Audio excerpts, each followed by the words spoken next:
Welcome to the While My Batteries Charge podcast.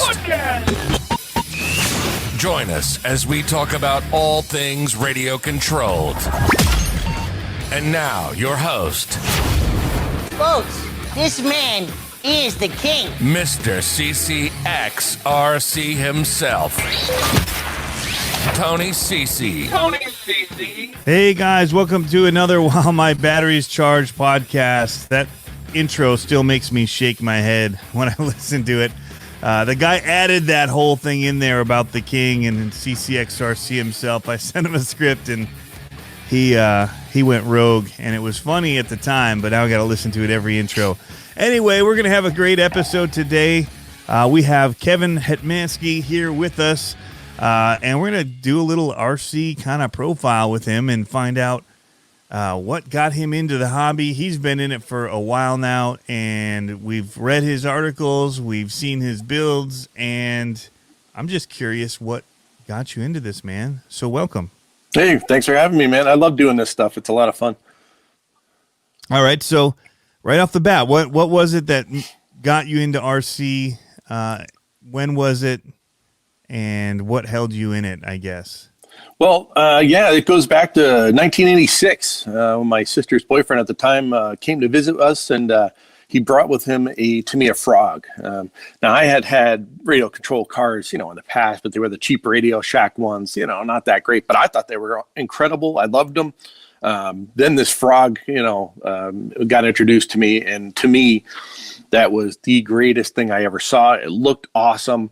It was big. It had working suspension. It was the most unbelievable thing I ever saw. And right then and there, I knew I had to get involved in it.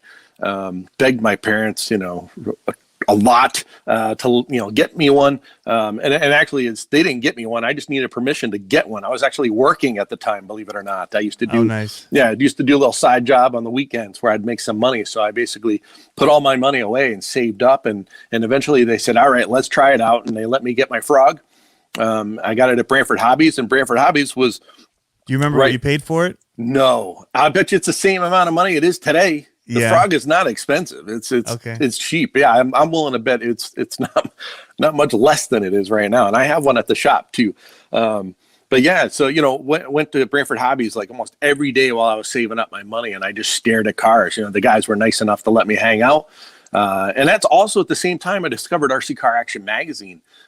They had the third issue ever on the shelf at the time, and there was a big monster truck on the cover. And again, blown away by hobby grade radio control. And so I picked up the magazine to see that monster truck, and guess what? There was no monster truck inside. No. Yeah, but I've been reading Car Action since the third issue ever. So that was my. Was it an RC monster truck on the cover? Yeah, or just it was like a real Big one? Grizzly. No, the Big Grizzly was on the cover. And the cool thing is, after working there for so long and doing what we've done, I actually have the slide of that image for that cover at my house. So, which I think is awesome. Do you know why? So since you've worked there now and do you ever find out why there was a picture on the cover but no? I yelled at them for it, but I never got an answer on it. Okay. I think they just wanted a cool cover, and that was it. That truck, I think, ended up being in the magazine eventually, but not in the issue that I got. So yeah, I definitely yelled at them for that when I got there. That was it's one of those things. But misleading. Yeah, it was misleading for sure. But it got me to pick up Car Action, and I've been reading it ever since. And then the Tamiya Frog was it, and I remember going home and building it, and I remember two things about building it: the smell of the thread lock that they used to give you, and the smell of the patch of paint that I used to paint the body. And that's what I remember about building it. Had an absolute blast, and when I got it done, it was the coolest thing in the world to me. Loved it. Yeah. What colors did you paint it? I painted it red, just red, and that was it. Put a bunch of stickers on it. I took pictures of it on my carpet. I thought it was the greatest thing in the world. That's awesome. Yeah, loved it. And then, my parents thought it would last a month, and now I own a hobby shop. So who was right? That's a long span there. Yeah. So how long? I mean, you just kept using it every day, or did you buy another one? You were working at the time, or? Well, I was working doing my side job and all that, and reading Car Action magazine and using my Frog every second I could. And then the Tamiya Clodbuster was introduced, and I was like, "You got to be kidding me! Look how big that thing is, and it looks like a real truck." And so again, saved my money. And there was a picture of the Clodbuster in Car Action magazine. It was a rear 3/4 view, And it was just the coolest thing in the world to me. I cut it out of the magazine, I put it on the wall, and I stared at it every day while I saved up my money to buy one. And I remember walking out of the hobby shop with it. It was the biggest box ever and the best day ever. Now that is one of those things that I don't know that this generation gets. Like the whole cutting it out of a magazine and sticking it on a board or taping it to a folder or, we putting it on the underside of your desk. That was all the kind of stuff we used to do, but they just look at everything digitally for the most part now. Yeah. They don't have that fun anymore. Yeah. It's, So, what are you going to do? So you got a Clodbuster. Did you keep it?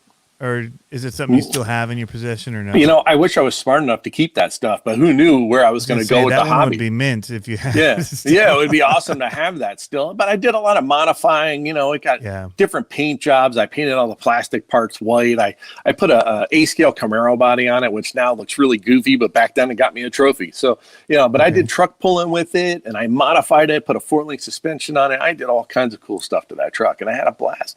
Nice. So you've mentioned RC car action. You started in the hobby with the Frog, and then you got your Clodbuster. What was the evolution of going from those initial beginnings in the RC hobby to writing for RC car action? Like, how did that come about? Yeah, that's an interesting thing as well. Growing up and reading the magazine and building all these cool vehicles that I thought was cool. They had readers' rides, and I always tried to get my cars into readers' rides. But of course, I didn't know what to do for, how to take photos and all that stuff. So I never made it in.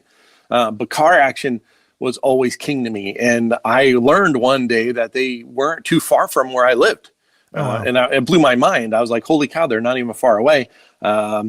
And, I was always in the back of my mind through the years, of my evolution of the hobby. I was racing at JP's Hobbies in Seymour, and they showed up one day to come and race and, try stuff out and do what they do. Right. And I knew right then and there, whether I liked them or not, they were going to be my best friends. And that's what I did. I worked really hard at making them understand what I know, what I can do, that I'm willing to do anything to do what they need. Anything I needed to do, I would do to get to be a part of the team. You mentioned racing. Is that a scene that you were a part of? Did you get into the whole race scene? Yeah, totally. Yeah, my Frog, believe it or not, I raced my Frog. Brantford Hobbies, if I remember correctly, they had a track that they built. It was an oval, and it had a kind of a elevation change to it and everything. And they did it for 1 year and 1 year only. So I took my Frog, I brought it to the track. I had an absolute blast. I raced it there. And the one thing I remember is running my Frog up the hill one day, and an RC10 went by me about 1,000,000 miles an hour. So, that made me want to get an RC10. Yeah, I bet. But yeah, racing was a big thing for me too. I really enjoyed it. Had fun. I raced at Brantford Hobbies the 1 year. I raced at Wallingford Indoor something. Raced at Clayton's in North Haven. Raced at New Extreme in New Milford. Pin Shop Hobbies, RC Madness, all over. And had an absolute blast doing it. And the one thing I learned really early in my racing career was to just go and have fun. Winning will come eventually. I wasn't going there to win. I was going there to have fun. And I eventually, I did very well based on, the learning that I've done with the setup and everything and so on. But yeah. Racing's a blast, and I love doing it to this day. I got a track in my backyard. Oh, nice. Yeah. I had one in my backyard for a little bit. Nothing fancy, but it just got destroyed. Yeah. You got to keep up on that stuff. It's not easy. So, yeah. We had a new septic system put in, and so that just kind of they leveled it with their big equipment. It'll get rebuilt. So you met them at the track. You became best friends with them somehow. Yeah, whether they liked it or not, I was going to be their friend. Yeah. And I had to be a part of that friendship work. Well, one of the things that happened was we got to the point where we were friendly enough with them to hang out with them after racing. So one night, me and a couple guys went down to the photo studio. One of those guys being Derek from Velocity RC. I worked with him back in the day, and we even did car action together for a little bit. And then I don't know if anybody remembers Chris Tosellini. He was an on-road guy. Did very well in his scene. He was racing A-scale on-road. We all went down to the photo studio one night to hang out. And to me, that was like going to Disneyland. I couldn't believe it. And walking around there and seeing all the stuff that was in the magazine. And it was at the time when they had the Clodbuster and the USA-1 in the cake, and they were doing the thing with the cake getting thrown around and all that. And those trucks were at the photo studio. And to me, that was unbelievable. Like, here they are, and they're still covered in cake because the guys were lazy. So I remember leaving. People don't get it. Like, so like people that may be younger and listening or watching this right now, like radio and magazine people, at least in my head, were such a big thing. Like the things that you saw in the magazine. So I'm picturing and hearing you talk about the cars that were in the magazine and then seeing them like in real life. And that was a totally real thing. Like, it was unbelievable. You'd pedestal this stuff way bigger than we even knew it was. No, it was huge to see. And not only were those trucks there, but they were still covered in cake. And that to me was the coolest thing ever. But I remember leaving that night, and we were hanging out with John Howell, Doogie, we call him. We were hanging out with Doogie, and when I was almost all the way out the door, I said, hey, why don't you guys think about, doing an article like this, this, and this? And he said, write it. And that was it. That was my in, So I did the best job I possibly could, and I wrote a article on how to hinge doors, open doors, cut them out, hinge them, and add some realism to your truck way back in, 93, 94, something like, no. 96-ish, sorry. So, I was doing. Would you have been hinging? What was the truck you were hinging? I took a Tamiya Blackfoot body and made a crew cab out of it, and I hinged the doors so they could open and have a full interior. And it was sitting on top of a bruiser chassis. So, pretty cool stuff back in the day, right? They didn't do anything like that back then. Now it's it's the end thing, but I was doing it before. Scaling is big right now. Yeah, right? Scaling's huge, and I was doing it in 96, 97. So. But that was my break, and then I got to review a Tamiya F-150 and a couple other things. I think there was a Schumacher car in there, but I didn't care if it was junk. It didn't matter to me. It was my name in that magazine, and I got to be a part of it, and it was huge to me. Huge. Yeah. And being a reader ride, I remember that. That's a big deal. Yeah. I could never get in readers rides, and I end up being the guy throwing out readers rides. Isn't that funny? That's crazy. Yeah. So what are some of the craziest builds that you did while you were there? Because you had a pretty long span. Yeah, there was a lot of stuff. Yeah, I started with them as a contributor around 96, 97. Full time, I started in 99. September of 99 was my first round with them. I quit in 2012 to go do some stuff at Horizon. Came back 2014. And then I just recently quit again. So, it's quite a few years. I think 19 years total as a full-time employee of Air Age and Car Action. But, I built all kinds of stuff. Before I was a full-time guy, one of the editors wanted me to build a monster truck with flame shooting out of it. So I built that, and it did work. But the problem was we shot the photos on a day where it was 10 degrees outside, so I couldn't get the flames no bigger than a lighter. And unfortunately we had to move forward, right? Deadlines don't move. And that was all we had. But when I tested it, the flame was a good 2 feet high, so unfortunately we didn't get the full effect of the flames in that truck. I built a 18-wheeler that I have here, a nitro powered 18-wheeler. Let's see that. I want to see that thing. This is, when the OS 4-stroke became popular. So I decided to build a nitro powered 18-wheeler. The thing is, just for the sound of it, or because it was different and cool, and there had been nitro powered 18-wheelers shown in the magazine before, but they were 2-stroke. With a 4-stroke, you don't need a tuned exhaust, so that allowed me to have working stacks. Those actually work. Yeah, so it has OS 4-stroke in it and working exhaust. Wow. And this exhaust system was done by, I think it's named, I think you say it as tie pipes. He used to have these crazy side pipes with like mufflers on them. And if you look at the pipes on here, those mufflers look pretty familiar. So he made the pipes for me. But then, underneath, it's hard to see, but there's one tank here. That was the fuel tank. So the tanks on the side actually held the fuel. The other side had a tank too, but it was too heavy and broke off. That was supposed to be for a smoke unit. The front suspension, you can see it's a 4-link front suspension now, which don't ask me why I did it. I just wanted it to be different. And the rear has a 4-link suspension as well. Wow. Yeah, so it wanted to be different. And the wheels are from a sedan that's from Hardcore Racing. I modified them to work on the truck. And also in the center is it's a combination of multiple transmissions. If you can see up front, there's a 3-speed from a Kyosho Mad Force. There's a reverse mechanism from an HPI Savage and up front dual disc brakes. Yeah, a lot of work went into it. And, unfortunately, this paint does not hold up well to Nitro. So you can see the roof has melting a little. Yeah, the roof bubbling. didn't really hold up. But the only problem I had with the truck, it worked. It even, it worked fine, and I got a trailer for it and everything, but it overheated. Even though I had a fan on it, it still got too hot. And that was the problem with the OS engines at the time. They wanted to do the 4-stroke thing, and they had a couple cars that did it. We even did some projects with it. I dropped a 4-stroke engine in a T-Max, and we dropped one in a RC10 GT. And they worked, but they just didn't hold up as far as heat goes. So that was the only problem. But this thing with the smoke coming out and everything was the sickest thing ever. And the trailer's covered in oil, and and I still have the trailer too. Nice. Oh, that makes it even more scale realism right there. Yeah. It was black in front of the trailer there. Yeah, if you go on my Facebook page for my hobby shop, there are some pictures of the chassis somewhere. Okay. It's a sick truck. Loved it. And I still have it. Yeah, all these years. That's awesome. Yeah. So when did you start getting into the monster truck scene? I know you said that the magazine got your attention right away because it had a monster truck on it, and then you got a Clodbuster. But since then, you've made your own monster trucks. You've done a whole bunch of stuff. What did that start with for you as far as getting into really making a bunch of custom stuff?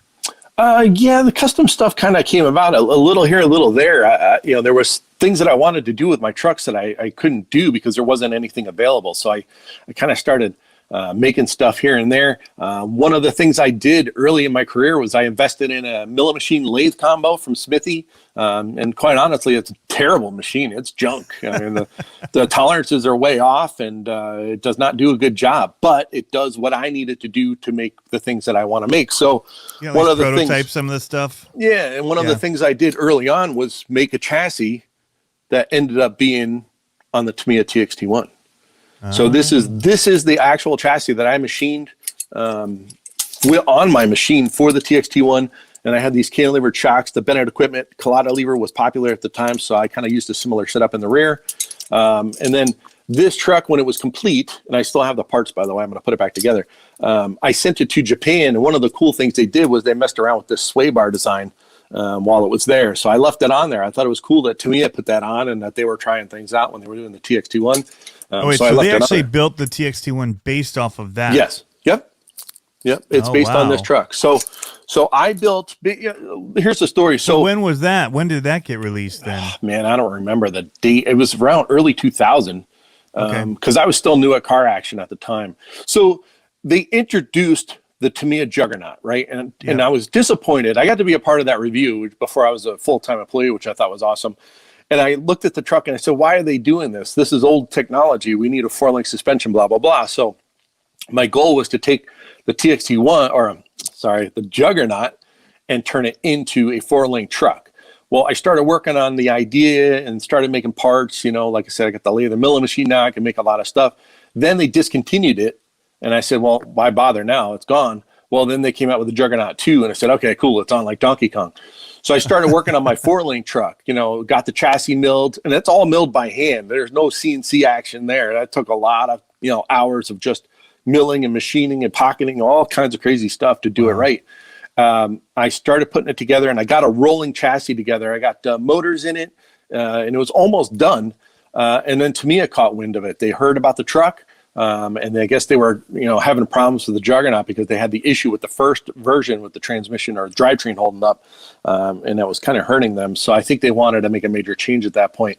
So they asked me to bring my truck. The Chicago Hobby Show was a big show at the time. It's not really a thing anymore.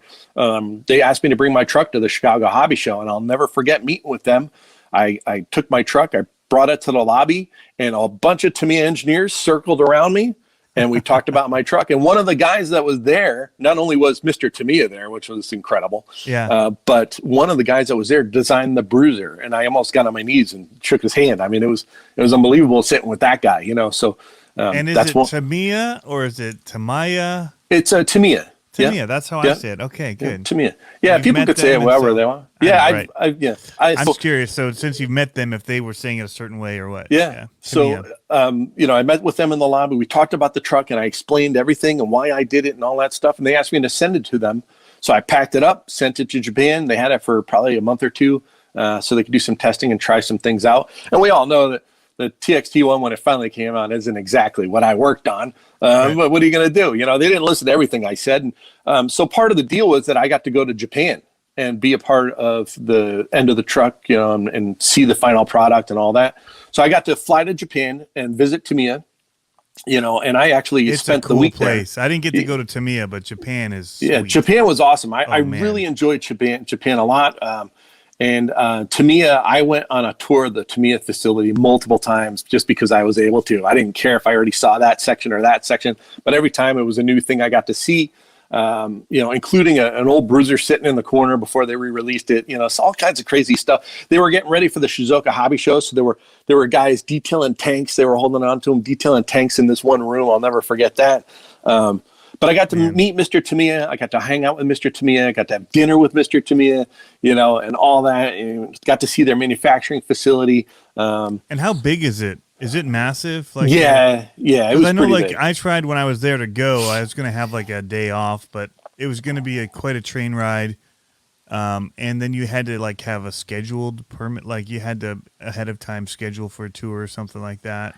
Yeah, I mean, you didn't because you were there with them, but I was there with them, and they wanted me to be there. But I got to see in their lobby, massive on the map. Yeah, it was a factory and everything. I mean, it wasn't just a building where they designed stuff. So I got to go all over the building. The lobby has a whole bunch of stuff on display and models and RC cars and so on, and that was incredible. And full size cars and.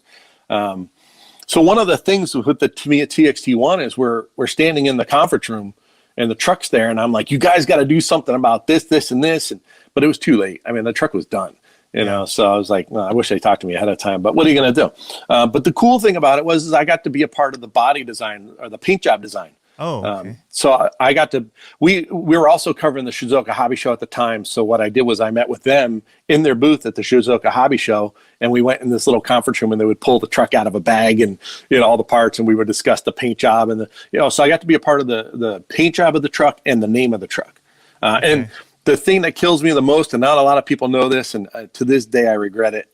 They wanted to put my name on the truck, and I said no because I thought it was a conflict. And it would get me in trouble like an idiot. I should have said, let me get back to you on that and let me find out. So instead, be damned. Yeah, I should have done it. I regret it to this day. The one thing we did do, though, is I told him, I said, look, I got a nickname, Hinge Boy. Derek from Velocity gave me that name because I used to put hinges on everything. And I am back to that now. I'm doing that again. And I said, they call me Hinge Boy. Yeah, they call me Hinge Boy. So they put HB Racing on it. So that stands for Hinge Boy Racing. If you ever see a Tamiya TXT-1 that says HB Racing, that's me. But yeah, I could have had my actual name on the TXT-1 monster truck from Tamiya. What the heck did I say no for? What a dummy. And then it ended up being in the magazine that I did it. So it's like, you're killing me. Yeah. So what are you going to do? Yep. Oops. Yeah. But that was back in time on that one. Yeah, right. I wish I could, but that's kind of the start of the custom building for me as far as the monster trucks goes. I took a Juggernaut 2 and turned it into what I wanted it to be. Okay, so that was the first one. You have other builds that you've done. Do you have any other ones sitting with you there? Yeah, well, I got mostly monster trucks, but we could talk about. Well, let's talk about. Do you have another monster truck there? Yeah. So let's see it. That's me. I want to show you. This is I remember that one. I read that article, and that's what got me pumped. So this is like the third version of my Yeti monster truck. So quick story, I went to Axial's office to look at the Yeti when it came out. And when they put the Yeti on the conference room table, I saw the rear tubular section and the rear suspension and all. I said, you guys have a monster truck right there. You don't even know it. And they were interested in what I wanted to do, and they thought it was a cool idea. So I asked for a ton of parts, basically 2 Yetis and some other parts to put it together. And I built a solid axle monster truck out of a Yeti. So I took the 2 rear sections of the Yeti, put them together, and then attached the 4-link and everything, and made a custom This one's very similar to what I did, but I made a custom plate on the bottom, custom plate on top to get the transmission mounted, and made a monster truck out of it. So that's a different transmission than the SMT10s. That's this is the one. Nope, not an AX10. Nope, it's an actual Yeti transmission. Okay. I'd show it to you if it wasn't buried. So what I did was I took the rear halves, put them together, bolted them up. And again, magazine deadlines don't move. So I had to rush to get it done. There was no like, I don't really like that, or no, that's not going to work right. So I, hammered it out. And one of the things I did too, which ended up being not a good idea, but I wanted to learn. A lot of people at the time were using the AR60 axles and putting clod-sized tires on them, right? So I said, well, maybe that'll work for me. Everybody's doing it, so it must be okay. Meanwhile, I'm pretty sure in my mind that it's not okay because the axles are so small and so on. So I built the truck with clod-sized tires. We're still doing that, by the way. I know. Several of those trucks. I know. And all my customers that come in the store, I explain to them why they shouldn't run a clod tire on that axle. But, you got to do what you got to do, right? So beef tubes help a lot. But but not enough. The diffs still don't like it. Yeah, they still don't like it. So what I did, so I had it that way. And I had the loose chassis, the flexible chassis and all that. In the backyard, the truck was incredible. It was the one of the greatest solid axle monster trucks I ever had at the time. And if you watch the video, which should still be on YouTube, my car action video, truck looks a little rough. The problem always with car action is we would do the photos. Like I would literally finish the truck before I walked out the door. We would shoot the photos, which is just run it quick, run it quick, run it quick. And then we turn on the video camera and get video. So I've had no time behind the wheel of the truck. I had no time on the track, so it looks awful. It yet, so you don't know how it handles. Exactly. So I always had to do videos like that, and that used to make me mental. But in the backyard, it soaked up bumps and jumps very well. I loved it. I took it to Digger's Dungeon and raced it, and I learned very quick that was not the setup. It was awful on the track. It spun out. It had too much suspension travel. So that's where this chassis came into play. So I sat down and I said, that's actually a new chassis. Yeah, this is a different chassis. Yeah. Yep. So I developed this chassis to make it a lot more stiff. And when it came to racing, it was much better, much better. But so you had it set up more like a basher truck in the beginning. Yeah, but I thought it would be okay for racing, quite honestly. Yeah. Again, this is through the years of doing all this stuff, you learn every time. And even with my latest truck that I've done, I still learn. I still want to try some different things and all that. So it didn't work, made this chassis. And then I ended up racing this at Monster Jam World Finals in Vegas twice. Mm-hmm. And the other thing I learned was that these axles do not hold up. That's why I have 2.2-inch tires on here now. And when I raced this at the 4-Link Nationals, it did much better. It was a much nicer truck to drive with the smaller tires. Suspension worked perfectly. Everything worked great. The only downside was I spun out one of the turns. Somehow it was awfully slick, and the truck went wild and never. So these, for people that don't know, the different tires puts you in different classes, right? Yeah. Yep. So when you first raced at the Digger's Dungeon, and you realized the setup was wrong, what were other people racing if the SMT10 wasn't out yet? I don't even remember. A lot of probably modified Clodbusters. A lot of Clodbusters, most likely, and probably a couple TXTs in there. And I know some guys were running Kyosho Mad Force trucks, but they were like illegal because they were so good suspension wise. And I use that word, good loosely. But yeah, so that's probably what was running at the time. Well, and probably Red Cat ground pounders. There was a lot of modified versions of those. I don't know if they were available at that time. Oh, okay. I don't know if that. Yeah, this was quite a few years. Well, ground pounders came out in 2012 or 2013. Oh, okay. So maybe they were running those. I don't really know. I'm not familiar with them, believe it or not. But this truck would have been raced in 2015. So the first time, that's when I first raced it. So I knew when I first started, there was still quite a few Red Cats kind of in the mix, and something else. I don't remember what the other one. Oh yeah, Wheelie King. Yeah. That's modified right. Wheelie Kings. Yep. Wheelie Kings was the other thing that I saw, like heavily modified Wheelie Kings. Yeah. But so that was probably what was racing. But the thing about the shaft driven solid axle trucks for me was I liked how the suspension worked in them, and I liked that you only need one speed control, one motor.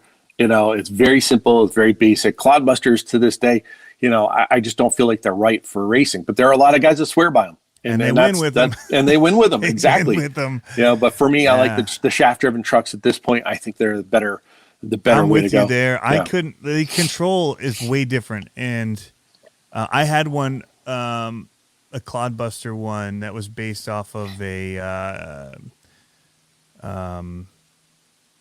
Why am I blanking on his name? Crawford chassis and a CPE chassis, and I couldn't drive it.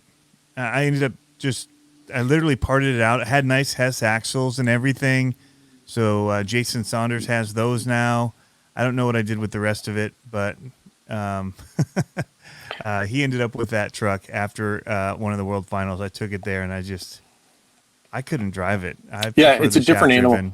Yeah, I like the shaft-driven truck. Like I said, I just think they're cheaper to build in a way because of the electronics. You know, and if you get the sway bar stuff enough, you know, to go wrong electronically when you have the two that have to be matched front and rear. Yep, exactly. Yeah, and some of them clock them different to try and pull more from the front. I'm just like, I don't want to deal with it. Yeah, there's a lot to it. Yeah, and you know, when I ran at the Monster Jam World Finals, I also ran a Clodbuster with twin brushless systems in it, and it gave me nothing but problems. You know, I couldn't do well because I couldn't get the truck to run when I needed it to, and so on. But I still believe in it. I actually developed a chassis and suspension system for it, but I want to work on it a little bit more. But I just have to, you know, get this store up and running. That's really priority right now. So everything's kind of on hold while the store gets up and running. But we'll get back to that maybe eventually to do the Clodbuster chassis and see if I can get one produced. Okay. Very cool. So you went from that one and you've upgraded your builds to the SMT-10 came out, and you have a new chassis that you were working on with that. So you don't just sit still with anything that comes out. It seems like to me you're somebody that likes to really figure out how to make things work different and better and for you. And I kind of have an engineering mind, right? You know, a long time ago in high school, I took not engineering class, but drafting classes and so on, and I loved it. I'd go in there and draw things on the computer, and I got friendly with the shop teacher, so I was able to go into the shop room during study hall and machine parts and make parts, because that was my thing. It's like, well, that could be better, that could be better. And as I got to car action, it was whatever I wanted to do. It didn't matter. I had a blank check. You know, I could build whatever I wanted out of whatever I wanted, and so on. So now everything that comes out, I'm like, why would you do that? Why would you do that? You know, and I like to improve on things, and I like to make things, you know, different. So that's awesome. Yeah. So what was it when the SMT-10 came out, and then you started 3D printing parts? How did you get to? So there's several iterations in your RC, I guess, journey. You're in the hobby from being a kid to seeing RC car action to working at car action to working with Tamiya on the TXT. I didn't even know about that even until right now when you said it. Then you worked on the Yeti build, but you now have a hobby shop. So where's it all gone from? Kind of from that build there with the SMT-10. You've been doing some 3D printed parts. What are you doing in RC currently, I would say? Well, currently we got a huge project coming up, you know, that'll be announced very soon. So that'll be interesting when that hits. But that's a culmination of all the years of me doing this monster truck stuff. You know, like I said, every time I've done something, I've learned something. I never listen to what people say online, ever. I figure it out for myself. I feel like, and I tell my customers that too, when it comes to setup and things like that, I say it's best that you learn what these things do and make the changes that you need for you. So that's what I've done. I've learned through the years about all this stuff, setup and so on. And you know, it's coming around, you know, so this thing that I'm working on is huge. It has all of the things that I've learned through the years in it. And also has some things that I wasn't able to do because of manufacturing, you know, restrictions that I have. I can only do so much, you know. I got a milling machine, a lathe, CNC router, do some 3D print work, but you still can't make a production part, right? It's still, I can't make an injection molded this or, you know, that or whatever. And 3D printed parts are, you know, depending on what you do, are not strong enough, you know. So, and they're also very expensive. So this thing I'm working on is pretty incredible. But also I've been working on my truck. My design, and I've got it to the point where I'm pretty happy with the result. So this is the result of many years of making monster trucks, and this is my truck from the ground up. It wouldn't exist without 3D printed parts because I needed to do caps for the axles. I needed to do a transmission, and I had some of the parts made because I was just tired of being restricted. So like the lower links, I had a guy make those for me just because if I did it, it would take me forever. Yeah. And I just didn't want to do it, And so are those different links than other ones that are already out and available, or you just wanted your own made ones on it as well? No, I designed them a little bit different where the rod ends or the screws are separate from the part. So there's a through hole. So if you bend the screw, you just take the screw out and replace it. You don't have to replace the whole piece or spend a ton of time getting the screw out. It literally is threaded in from the back. It's just, there's all straight a through hole right there, and you just change the screw. You don't worry about ever changing the length. Instead of having that little thread with the tap on the inside. That's a pain. None of that stuff. So this is much easier to change if you bend a screw, and it has the Traxxas rod ends, which, we're pretty strong, but wait until you see what we're working on. And then, my axles, I've been working on the design of my axles for many years. This is the latest version of my axles with the Traxxas internals. And they've been holding up well, and they look good, and there's tons of adjustment, and they're lightweight. And you could actually pull the differential out.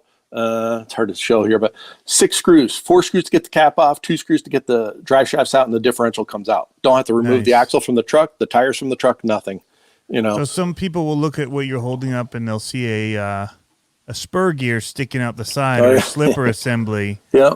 And what would be the benefit of that? I can tell you one thing that looks amazing is it would be much easier to set your mesh right there on the fly. Yeah, for sure. Yeah, so the whole idea behind this was to get the motor mounted perpendicular to the center line of the truck to not eliminate but reduce torque twist. And technically, the truck wants to twist in the forward position. So technically, when you're on power, it's applying pressure to the front tires. Front tires, technically. Keep the wheels down too. Yeah, well, it doesn't really. I mean, there's so much power there, but that's the theory, is that the twist from the motor will help sort of put pressure on the front tires and give you a little bit more front traction.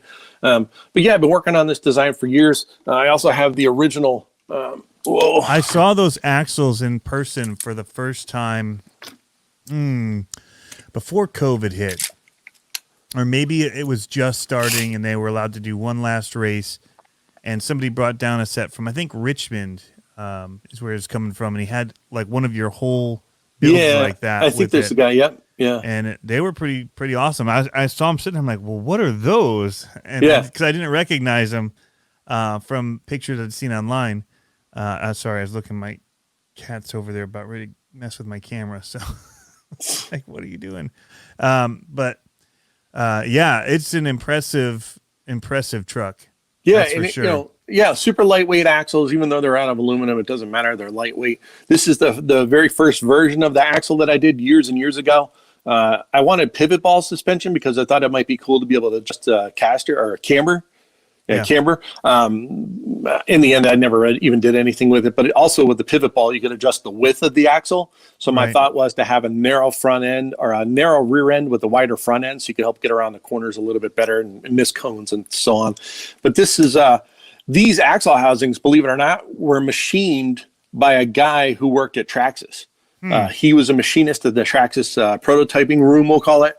I met him on one of my visits to Traxxas, and he made these housings for me. Just the housing itself, I made everything else poorly out of Delrin. But again, the differential comes out. So I made some blocks in there. You can see this one because the cap's missing. But the differential comes out, no problem, just like the other truck. And but yeah, when would this have been, like circa what? Oh man, this was what was it? 2007, 2006. Okay. I can't remember exactly. I think around 2007 we did the article on this. Perpendicular mounted motors.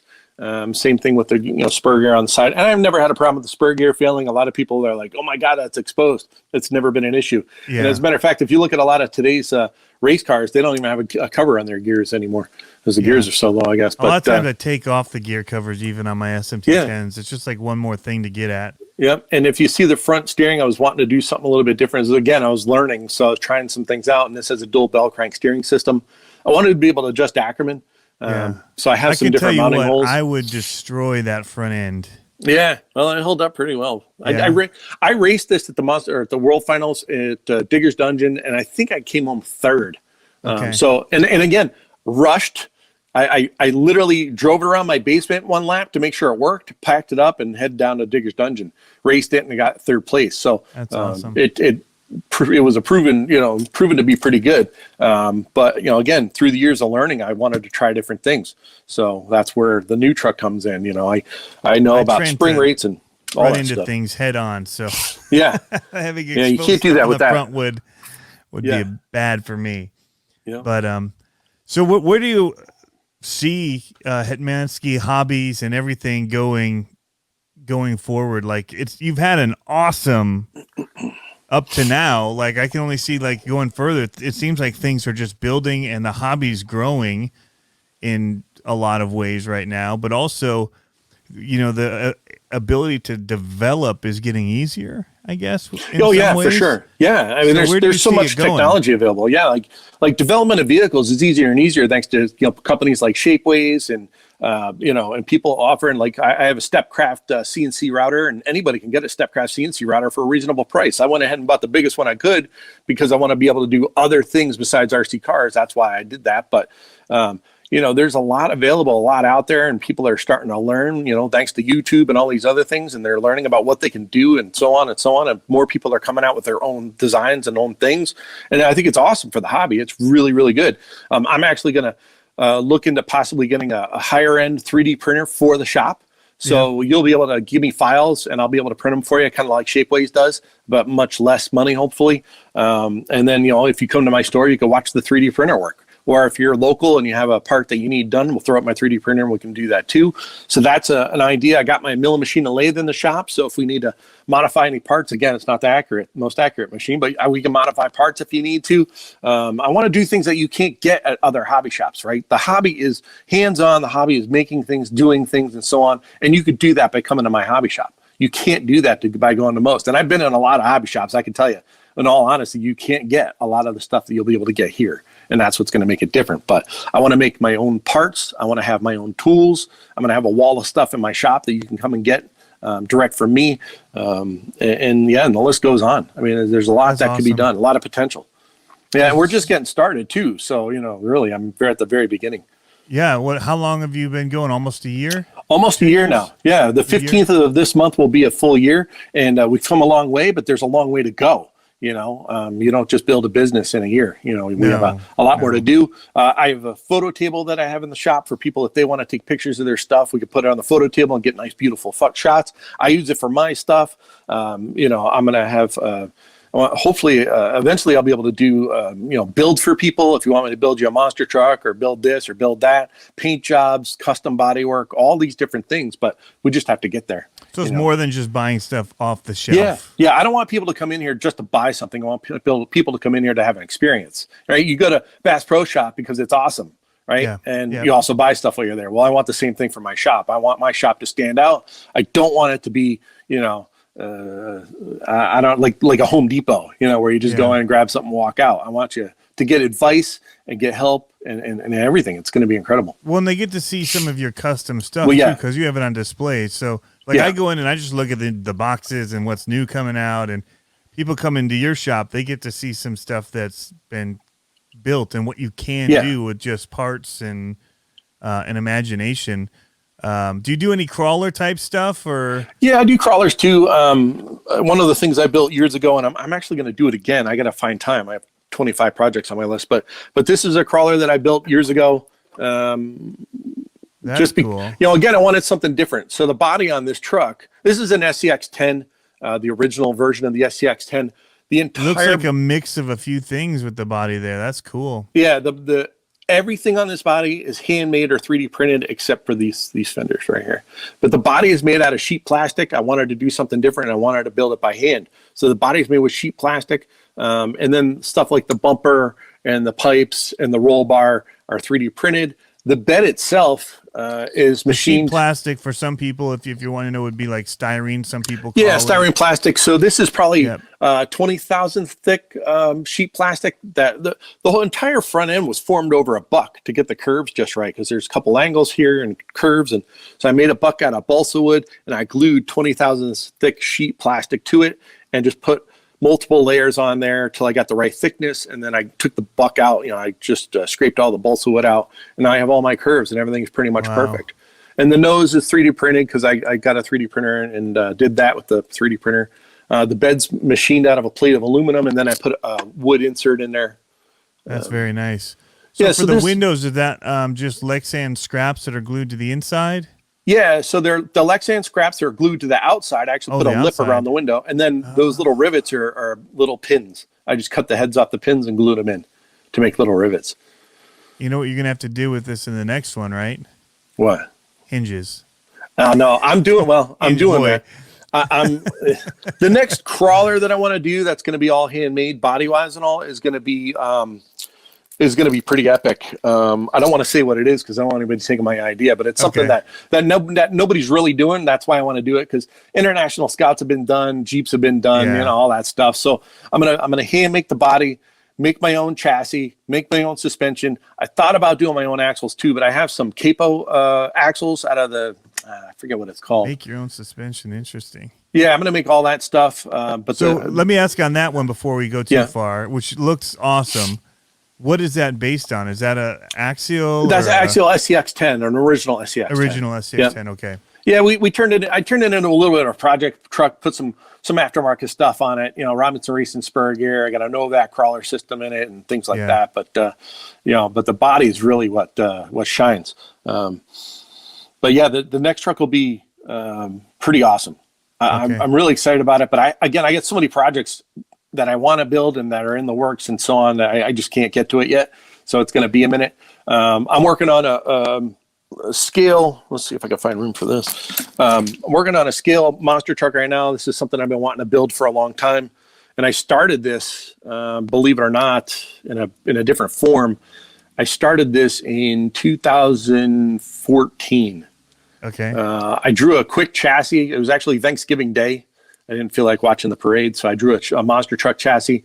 And this is not the chassis. The chassis I designed was going to be based on just a straight C channel and have some Tamiya parts and so on. But then through the years, I said, geez, I want to do something a little bit more intricate and more involved.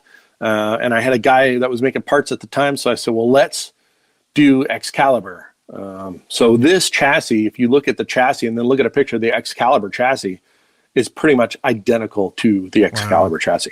So the only problem with this is again, I had to rush because I was worried that my machinist would not be there anymore. So either he would lose his job or he would move on to a different company. And he eventually did move on to a different company. Okay. So I drew this up very quickly and had him make the frame rails. So he made these frame rails. And then while I was at it, I just had him water jet these pieces out too, because it just saved me tons of time. And then I made this bottom piece. But this is an exact replica of the Excalibur chassis. These are 3D printed parts that I designed to look like the plates on the back of the truck and the plates on the front of the truck. Wow.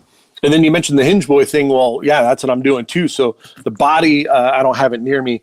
The body started off as an RC 4-wheel drive Blazer. I chopped it all up. So the nose has been cut off and that's going to tilt like the real truck. The cab has opening doors and a full interior. And I made my own hinges for that to make it work properly. And then the bed will sit in place. That doesn't tilt on the full-size truck, so that'll stay in place. But that's where I'm going to hide the battery, the speed control, and all the electronics. And then in this thing, I don't have it close enough. A show truck? Yeah, I really wanted to kind of show off what I can do, right? Yeah. So it's not for a pat on the back, but I own a store. Yeah. So I want people to come in and go, holy cow, we could do that. Yeah, you can. You could do it by this, this, and this. And if you can't do it yourself, you get to a spot that you can't, maybe get past, bring it in. I help you get past it, and then you can move on and so on. So this is more of this is what we do at Hetmanski Hobbies kind of thing. I had to move to Atlanta. Yeah, right. This truck will run. But I almost guarantee if I get on it hard, the axles will break. So I just have a stock motor in it. Yeah, just tool around. Just like a little show truck now. Exactly. Right? Yeah. The shocks, the suspension, just like a full size truck, so stiff it doesn't work. So the shocks will be 3D printed, so they look right. Because most shocks today, these scale shocks don't look like scale shocks. Yeah. So I'm doing stuff like that. But yeah, it's going to be incredible. The V8 engine, I designed a bunch of 3D printed parts for it to have a blower assembly on it, and I did it out of the fine detail plastic from Shapeways, so it's got ultra detail in it. It's going to be incredible. So that's what I'm working on now. Once I get that truck done, I have to get like 4 others built And then hopefully by April, it'll all be done. And then I can start on some stuff. There's a scale event. I forget And you're what it's running called. a hobby shop while you do all of this. Oh, yeah. I'm running a hobby shop too. There's a scale event in Florida every year in February. I forget what it's called. It's like UTST something. USTE. Yeah, USTE. So I'm planning on going to that. I'm trying to get there. Yeah, I want to go not this spring, but the following, spring when they have it. And my goal for that is to have my new scale truck with the handmade body and handmade chassis and all. And also I'm building another Ford Aero Max. This time it'll be a dump truck. So I'm taking the Tamiya Aero Max. I'm going to lower it 1/4 inch, shorten it 2 inches, put a dump bed on it, and give the front end kind of a Shelby Mustang look. And then custom paint with race stripes and chins, splitter and lights. And so I'm hoping to bring those two to that event. So that's my goal. So we'll see what happens. Awesome. Yeah, I got so many projects on the list. It's like insane. Yeah. So last question is basically about the hobby overall. Mm-hmm. And where do you see it? Like, how do you think it's doing in 2020? What excites you about it and where things are heading with remote control cars in general? Well, I mean, look, 2020 has been a very good year for our hobby industry, and that's not because of the hobby. It's because of what's going on right now. People are bored, or people's, they're pulling out their old stuff and they want to get it running. So they're buying RC cars up left and right. But the thing is at this point in time, the RC hobby or the hobby grade, part of the hobby is doing very well. The stuff is better than ever. You're getting faster cars, you're getting cars that perform better, you're getting cars that are more durable, you're getting more options. There's so much going on. I think there's a bright future for the hobby, and the hobby has always been around, right? Even from way back in the day till now, no matter what's been going on, the hobby's existed. There's always going to be a hobby out there, or the radio control hobby out there. And as far as hobby shops goes, I think there's a future there too, because you can't really learn much by buying online. You buy something from online, what do you get? You get the product and that's it. But this isn't get your product and that's it kind of hobby. So there is room for hobby shops to grow and improve, but we got to get people off their butts, and people actually need to say hello to their customers when they walk in the door. Things like that, very simple. Half of it for me is the experience of going in and hanging out with people and talking shop and and then while you're there, you usually buy something. So exactly. That's exactly what happens. It's like my hobby shop. You come in, you see 30 cars up on the wall, that are all different cars and all different types and from different eras and all that. And it gives you an idea of what is out there as far as the hobby goes. Most hobby shops you walk in, all you see is what you get in the box and that's it. And if they have a project truck at all, they're usually poorly done. So all you need to do is step it up a little bit, put a little effort into it, and you can have a hobby shop worth going to, because again, online's not going to teach you how to paint. They're not going to teach you how to solder. They're not going to fix the problem you're having with your car when it doesn't run right. Nothing. They can't do that for you. There is a place for online. I totally believe in that. And that's for the people that don't have access to a hobby shop. Right. So, you have that and there's too. Plenty of those people too, but I'm always a fan of, if you've got one, like when you can, I shop local. You see me, I try and whenever I go, post a picture or say something about being there, because I think it's super important to have it, and it's good for the hobby, and it's good for just the community even. So, and you go online. So half the time I go to my hobby shop and ask them if I don't know something. I go to somebody like that. There's a lot of stuff online, but there's a lot of opinions. Exactly. And so I try to stick with one. And I did the same thing when I was into like saltwater fish tanks. Like everybody has their way of doing certain things with the saltwater tanks and dosing it and all this stuff. But if you're doing everybody's things, you're going to mess it up. But if you stay with one that's been working for somebody for a long time, even if it's not how so-and-so says to do it, and it works for you, and that's how I try and do it. So when I try and get advice, I try and go through some of the same channels, because they've inputted into other things that I've done. And so having a local shop that you can go to and that you can get that advice from when you're having issues is awesome. Yeah. I had a guy come in yesterday, as a matter of fact. He had a problem with his car, didn't have a clue what was going on. It turned out it was something very simple. But he didn't know. And he wouldn't be able to call up some online hobby shop and say, hey, my car's doing this, this, and this. What the heck's wrong with it? They wouldn't have been able to help him. Yeah. So there is a place for a hobby shop. I believe it 100%. We just need the people to kind of step up their game and maybe, like I said, get off your butt and say hello when somebody walks in. Be friendly. This isn't your garage full of parts. There are people here buying stuff and people here that need help, and be enthusiastic. I mean, I'm enthusiastic. I love the hobby. I'm passionate about it, and I get excited. I had a guy come in and buy an 18-wheeler. I was super excited, not because I was selling it, but because he was into the hobby and into the 18-wheeler. I love it. It's great. That's awesome. Yeah. I need to get my truck out now. Yeah. I got my semi over there. It's hard because I can't video it easy. Like, so much of mine is based on what I do is based on making videos and what I can make videos on. But because it uses the old school radio to do everything, I can't also operate the camera at the same time. So I have like so little video of it running. Yeah. And operating that radio is not exactly easy. I built a Tamiya Volvo, got it done. We shot all the photos in a tennis court, and then I decided to drive it around, and I drove it right into the boot of my boot, and I broke the whole front end. I had to rebuild the entire thing. But yeah, those stick radios mine are awful. It doesn't have the return to center, so I have to manually, because I also use it for planes, so I don't want it to have that. Yeah. And so to go into reverse, I have to find center, brake, center, and then go back again. But I also have a really hard time with the multiple speed transmission in it, with going up and pushing over, and it doesn't seem to be the happiest about finding that. Maybe I don't have it tuned in right. I don't think it's dialed in right, but yeah, they've worked for me. And that truck, I don't really feel like you even need a 3-speed transmission. I think you just, or at least you don't need to shift it on the fly. If you're pulling some stuff, you just put it in the one gear and you're good to go. If you're driving around, put it in the other gear and you're good to go, and that's it. Yeah. So the other one that I have is a single speed. Yeah. Yeah. And that's what I do. That's all I need. Yeah. I leave them. I don't even put a servo on them. I just leave them in the second gear and call it a day. Yeah, there you go. Yep. Well, Kevin, thank you for coming on and doing this. Yeah, no problem. I had fun. Very interesting. I learned a lot about your history in the RC. I had no idea about the Tamiya stuff. Yeah, yeah. That's true story. So you can look that up. Yeah. HB Racing. Yep. HB Racing. That's me. Call you Hinge Boy. Yeah. From now on. Yeah, that's a name that kind of went away. I think it's going to come back with this next build that I'm working on, because I got hinges everywhere. Yeah. All right. Well, thank you, Kevin, for coming on here. This has been very interesting. I've learned a lot about you and where you've come through the hobby, from your first frog to car action to your hobby shop that you have now. The Tamiya thing was out of left field for me. I had no idea that you'd worked with them on the TXT, and that is awesome, actually. The HB, Hinge Boy, that's I may start calling you that. Yeah, that's fine. I answer to whatever. Doesn't matter. So, well, anyway, thank you guys for tuning in as well, and we will catch you guys in the next episode.